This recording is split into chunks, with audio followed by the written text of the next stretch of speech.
All right, this is going to be a good one. This is Guggliaammo or Googlia Scott. I will explain that later on, but welcome to my channel. This is Sam Marcus Makes. Let's go over the ingredients. Basically, a beef stew.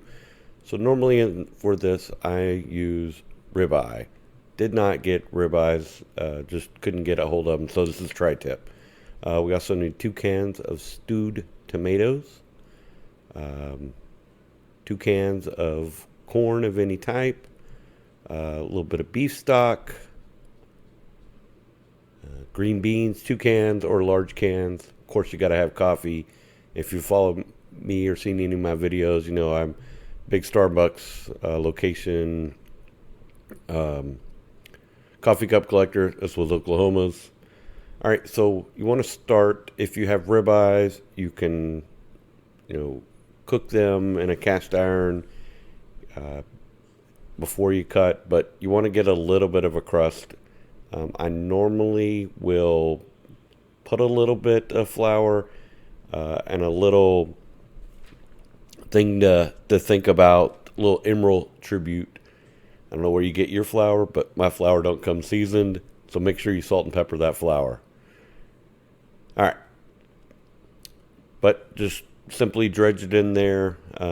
Cut up the stew meat, ribeye, whatever you want to do, but get some flour in it.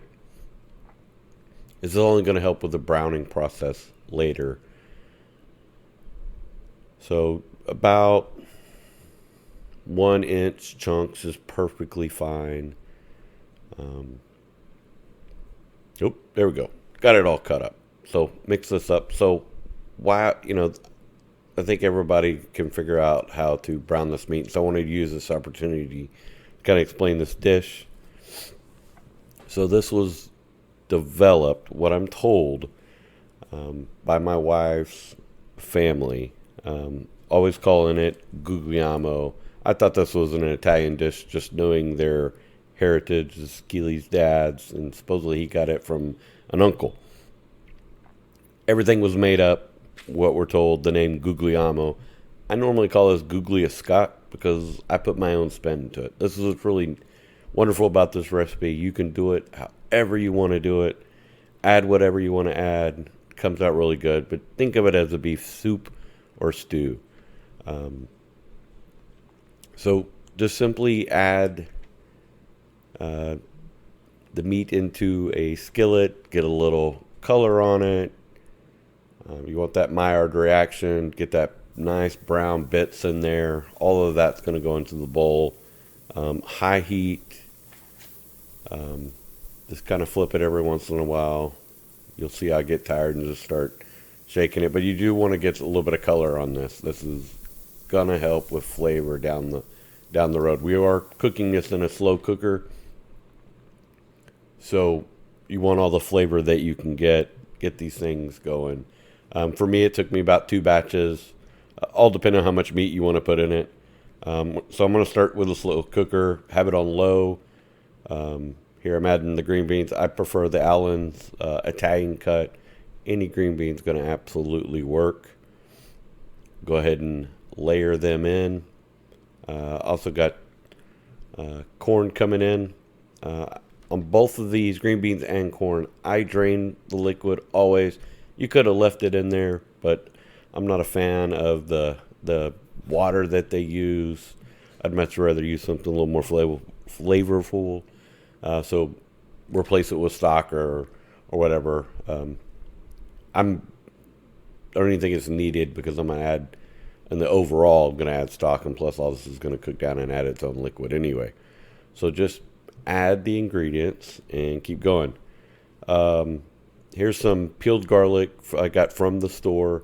The chopped garlic that you get out of the can is absolutely disgusting, but Kenji Lopez Alt on a couple episodes ago was talking about this. So I tried it. It definitely is a lot better if you don't want to mess with a whole bunch of garlic. So just a quick little tip. So just kind of mix this in. I added, of course, the meat right there. Here's my debate on the can opening. So wanted to show this. So we have 2 cans of stewed tomatoes. So most people open a can this way. And I'm kind of curious if anybody does it the other way. So, you need 2 cans of stewed tomatoes. It could be in any kind of tomatoes, but I think stewed has a little bit more. But watch this other way. If you've never seen it this way, this is where you're putting the can opener on the top of it. And it absolutely works, and it actually works a little better just because you don't have as many sharp edges. So I'm bringing it up a little bit closer, so bear with me. So if you put the can opener directly on the top, and a little out of habit or a little out of practice, but once you get this down, it's really easy. And then turn just like any other way. So definitely in the comments down below, let me know which way you do it.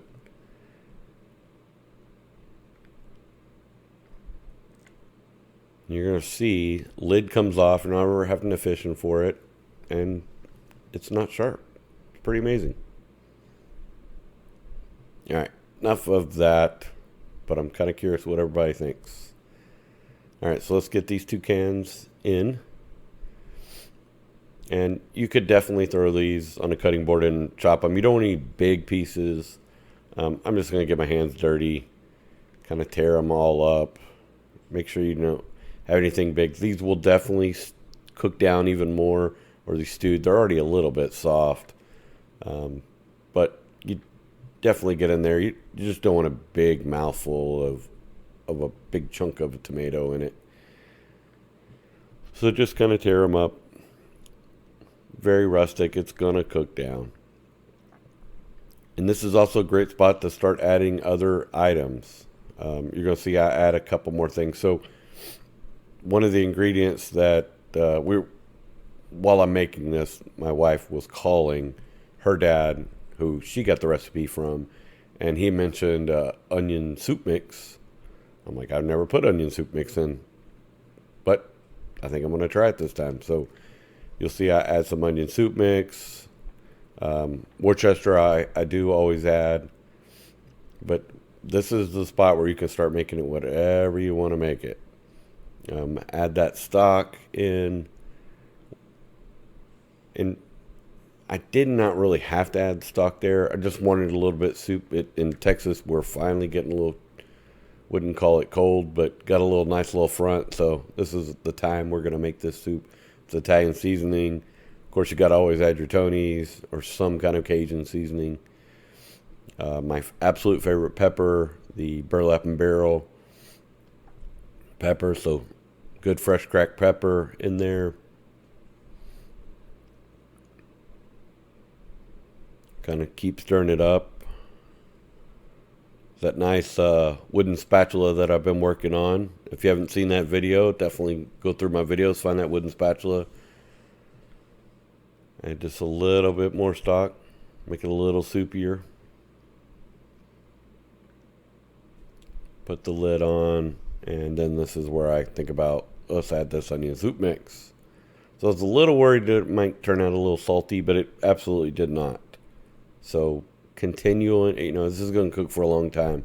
Every once in a while, walk by, take a taste, see if it needs salt, see if it needs pepper, see if it, in mine, it can always use some garlic. So if you wanted to add some garlic, add the garlic.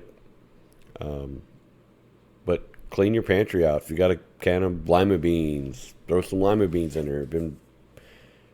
Be really good. I had some celery that was getting close to being bad, so threw that in there.